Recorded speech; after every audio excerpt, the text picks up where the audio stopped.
मुंशी प्रेमचंद भारतीय साहित्य के महान कथाकार थे, जिन्होंने अपनी कहानियों के माध्यम से भारतीय समाज की समस्याओं और मानवीय मूल्यों को बेहद सजीव रूप में प्रस्तुत किया। उनकी कहानी आयदगाह भारतीय ग्रामीण जीवन, गरीबी और बाल मनोविज्ञान को सरलता और मार्मिकता से चित्रित करती है। कहानी की शुरुआत एक छोटे से गांव से होती है, जहां 4 साल का बालक हामिद अपनी दादी अमीना के साथ रहता है। हामिद के माता पिता का देहांत हो चुका है और उसकी दादी ही उसका सहारा है। अमीना खुद गरीब है और बड़ी मुश्किलों से हामिद का पालन पोषण कर रही है। कहानी ईद के मौके पर शुरू होती है, जब गांव के सारे बच्चे नए कपड़े और चप्पल पहनकर ईदगाह जाने की तैयारी में होते हैं। लेकिन हामिद के पास न नए कपड़े हैं न चप्पल। वह पुराने साधारण कपड़ों में ही अपने दोस्तों के साथ ईदगाह जाने के लिए तैयार होता है। हामिद अपनी गरीबी के बावजूद खुश है। उसकी दादी ने उसे सिखाया है कि अल्लाह बहुत दयालु है और वह सबकी सुनता है। ईदगाह जाते समय हामिद के पास केवल 3 पैसे हैं, लेकिन उसका दिल उत्साह से भरा हुआ है।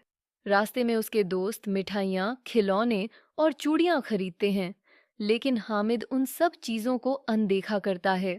वह इन पैसों को किसी ऐसी चीज़ पर खर्च करना चाहता है जो न केवल उपयोगी हो, बल्कि उसकी दादी के लिए खुशी का कारण बने। ईदगाह पहुंचने के बाद सारे बच्चे झूला झूलते हैं, मिठाइयाँ खाते हैं और मेले का आनंद लेते हैं। हामिद के पास केवल 3 पैसे हैं, इसलिए वह अपने दोस्तों की तरह उन चीज़ों का लुत्फ नहीं उठा सकता। लेकिन वह अपनी दादी की कठिनाइयों और ज़रूरतों को समझता है। मेले में घूमते हुए उसकी नज़र लोहे की एक चिमटे पर पड़ती है। वह सोचता है कि जब उसकी दादी रोटियां सेंकती हैं तो उनके हाथ जल जाते हैं। अगर वह यह चिमटा खरीद ले तो दादी का हाथ नहीं जलेगा। हामिद ने अपने सारे पैसे उस चिमटे को खरीदने में खर्च कर दिए।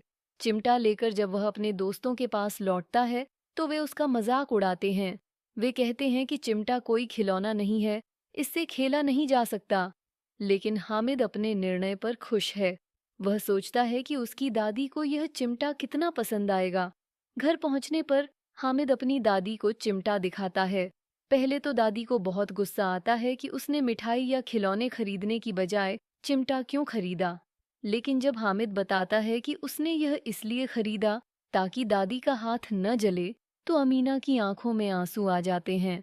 वह हामिद को गले लगा लेती है और सोचती है कि उसका पोता कितना समझदार और दयालु है। कहानी का सार, ईदगाह। कहानी केवल एक बालक की संवेदनशीलता और दयालुता को ही नहीं, बल्कि भारतीय ग्रामीण जीवन और परिवार के रिश्तों की गहराई को भी दर्शाती है। यह कहानी दिखाती है कि सच्ची खुशी खुद की जरूरतों को भूलकर दूसरों के लिए कुछ करने में है। हामिद का चरित्र यह सिखाता है कि गरीबी के बावजूद इंसान के पास देने के लिए बहुत कुछ हो सकता है।